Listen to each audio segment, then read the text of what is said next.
I'm Claire. I'm a 29-year-old homemaker. I've been married to Matt, who's 34, for 4 years now. We don't have any kids. I met Matt when I was about to graduate from college. I was working part-time during peak season at a medium-sized computer store my parents owned. They were short-staffed in the IT department. Back then, I used to create YouTube videos with my friends. I was good at video editing and programming, so my dad relied on me a lot. Matt was the chief of the department at that time. He was meticulous, quiet, kind, and had a great rapport with people. He also had my dad's full trust. We worked on many projects together, and it didn't take long for us to start dating. Both my dad and mom supported our relationship, and our journey to marriage was smooth. After getting married, Matt started a subsidiary company with some financial help from my dad. Matt and Dad got along so well.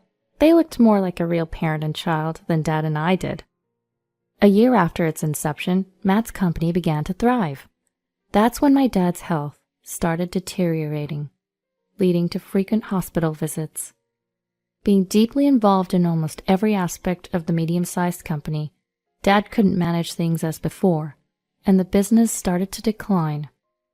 For my part, I was somewhat reassured that Matt would be there to help me when the time came. I thought Matt would step in if things got too bad, since he had been the chief and knew the ins and outs of the company.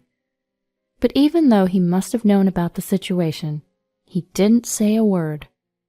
I assumed Matt was waiting for Dad to ask for help, respecting his pride. However, Dad's condition worsened, requiring long-term hospitalization. When I rushed to visit him after getting a call from Mom, Dad, weakened by his illness, said with a grim face, "If things continue like this, we might go bankrupt." I felt he was silently asking for help. On my way out, Mom, who was helping with the accounts, asked, "Can't we consult Matt?" Mom said he thought Dad couldn't ask for help or to represent himself if he couldn't trouble Matt, who was finally starting to make a difference after a year of independence. She said Dad wouldn't ask Matt for help because he didn't want to burden him, especially now that his business was finally picking up. Knowing Dad's stubborn yet kind nature, I knew he'd never ask for help. So I told Mom, "Don't worry, I'll ask Matt for assistance." I believed Matt would help Dad. That night, I decided to talk to Matt. While he was working on his laptop in the living room, I started, "Hey, about Dad's company?" I explained Dad's health, his low spirits, and the dire state of his business, asking if he could help. I expected him to willingly assist, but his response was the opposite. Without even looking up from his laptop, he said, "You're joking, right?" I was taken aback. Whether he had always felt this way or I just hadn't noticed, Matt seemed like a completely different person. I can't see any trace of his friendliness or kindness. He looked at me, smirked, and said, "Why would I take on extra work now when my business is finally growing? Even if your dad's company goes under, it won't affect mine since we only handle IT." I had misunderstood him. He wasn't concerned about Dad at all. I was so wrong to think that Matt would take Dad's position and not speak until Dad asked for help. He didn't have the slightest compassion or concern for Dad. In disbelief, I retorted, "After all the financial support and client referrals Dad gave you when you started, isn't this a bit too cold-hearted?" After a brief pause, he coldly replied, "That is that, this is this. Mixing personal feelings with business never ends well. What if we both go under? I've come this far, and I won't do anything that's not mutually beneficial." I had to hold back my urge to shout at Matt's attitude, as if he hadn't received any favors from Dad. If I upset Matt now, I might never be able to persuade him again. Taking a deep breath to calm myself, I tried again. "Then, could you at least take charge of the company until Dad gets discharged from the hospital?" No matter how many times we discussed it, Matt's answer remained the same. Time passed without any resolution, and by the end of that month, Dad's company was declared bankrupt by the court. There was nothing we could do now. Dad must have been deeply disappointed that Matt, whom he had cared for so much, didn't lift a finger to help and let the company go bankrupt so easily. Dad became completely disheartened, especially since there was no clear date for his discharge. Mom had to handle the company's debt settlement all by herself. Handling employee salaries, severance, and dealing with business partners was too much for Mom alone.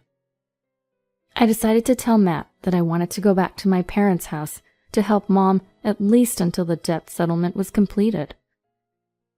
Holding back my resentment that Matt might have prevented the bankruptcy if he had acted, I said, "I'm thinking of going back to my parents' house for a while to help Mom. Can you support us with some living expenses until things settle down?" Matt, as usual, was sitting on the couch, working on his laptop. I had so many things I wanted to say, but this wasn't the time for arguments. Yet again, Matt's unbelievable response came. Without showing any concern from my parents, he said, "Why? Nothing will change if you go. Think about our company." Stunned by Matt's coldness, I couldn't think straight. "Excuse me? What are you talking about?" Interrupting me, Matt continued calmly. "Instead of helping a bankrupt company, you should help mine. I was thinking of assigning you to do the programming for the website of our new client." My mind went blank. "Are you serious? Why are you bringing this up now?" Cutting me off, Matt continued speaking nonchalantly. Even though he knew my parents were going through a tough time, he said, "I'm thinking of expanding the business. Claire, you're just a housewife with too much free time. Isn't it better than volunteering at your parents' place for free? Besides, it's a wife's duty to help her husband, right?" He spoke as if it was someone else's problem, only caring about his business. I couldn't contain my frustration with Matt's self-centeredness. "Why are you bringing this up now? You know this isn't the right time." Ignoring my heated response, he continued, "Actually, I've asked my big sister to help too. She called saying she got divorced and became a single mom. She asked for support. I'm offering her a place to stay at our house, so be prepared." He was practically forcing me to agree. Matt's big sister is a piece of work. She doesn't lift a finger at home, constantly wasting money, and often gets into loud arguments with her husband, leading to calls from concerned neighbors. Once, she brought her unruly kid to our house. He scribbled on our walls, broke our appliances. It was a nightmare. After all the trouble she caused, I wonder what Matt was thinking, asking her to help with the business, especially since she knows nothing about IT. He ignored my parents when they were in need, but now he's bending over backwards for his problematic big sister. I couldn't hold back any longer. "This is ridiculous. I'm not just sitting around doing nothing. How can you ignore my parents but help your big sister?" Matt, unfazed, looked at me and said, "She's family. It's natural to help her. And how I spend my money is my business. You couldn't help your parents because you don't earn anything." He was the very definition of an opportunist. I shouted back, "So we're not family? We've supported you because we considered you family. That's why your business is thriving." Yet he calmly retorted, "You're so ungrateful. Sure, you gave me a start, but my hard work built the company. Helping your parents is a waste of time. Contribute here. By the way, my sister's moving in tomorrow." I protested, but Matt just continued with his domineering attitude. "I've made up my mind. Just follow my lead. I won't allow you to go back to your parents' house." According to him, since he provides for me, I have no right to defy him. Standing tall and puffing out his chest, he declared, "I don't need a woman who can't listen to me." He then pulled out divorce papers from his work bag. "If you can't obey, we might as well get divorced." "Why do you even have those?" I asked. He had them prepared in case I pestered him too much about helping my dad's business. I was shocked at his level of disregard for anyone outside his immediate family. I was livid. "Fine, I'll sign these and then go back to my parents." I snatched the papers, signed them, and started packing. As I packed, I could hear him muttering, Such a stubborn woman. Good riddance. Don't come crawling back. I responded with a breezy, right back at ya.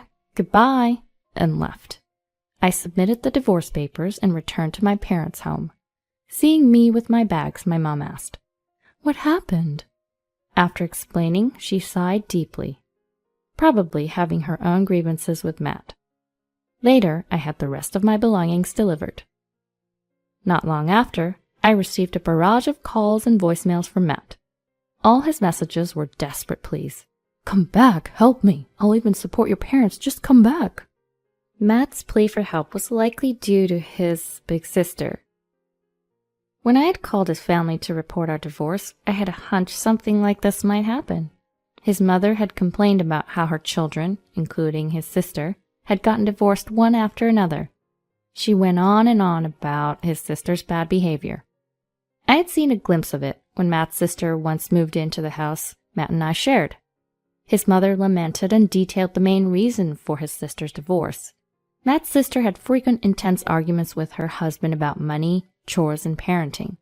These disputes involved their parents, neighbors, and even the police, but she seemed to forget them over time.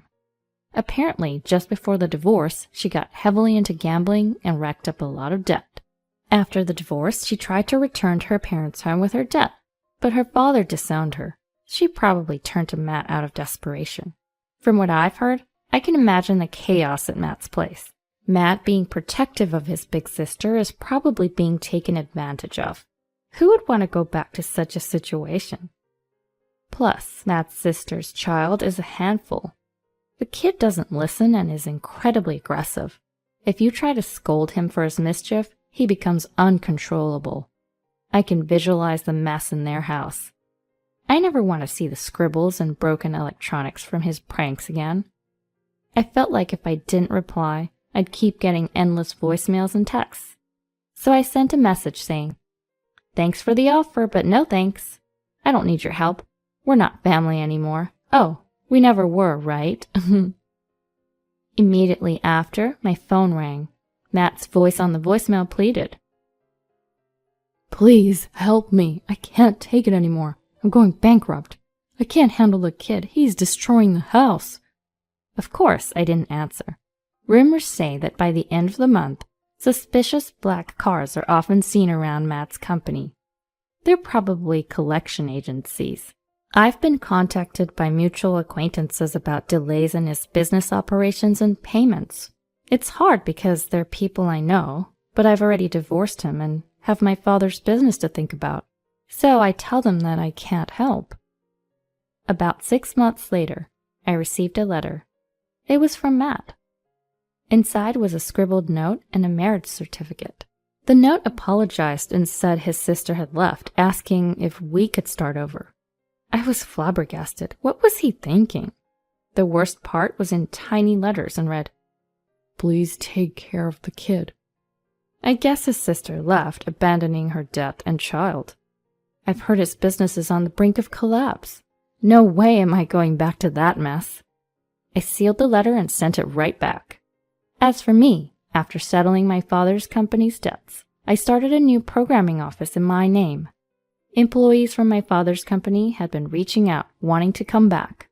Surprisingly, some of them used to work at Matt's company. The employees who had witnessed his sister's wastefulness and arrogance, as well as Matt's recent actions, began to fear that they might be coldly dismissed someday. It seems like the already struggling company is on the verge of further decline. When they heard about my new business venture, they were overjoyed.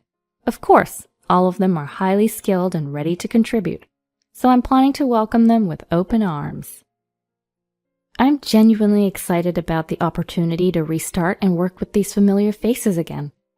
And my father, who had been deeply depressed due to our company's bankruptcy and had no clear discharge date from the hospital, showed remarkable recovery upon hearing the news. He's expected to be discharged soon. He's already eager to return and work even harder than before. At the same time, I heard that Matt's company went bankrupt. I chose to completely ignore it, so I'm not sure what's happening with him now. Regardless of whether someone is family or not, it's essential to cherish relationships built on compassion and trust.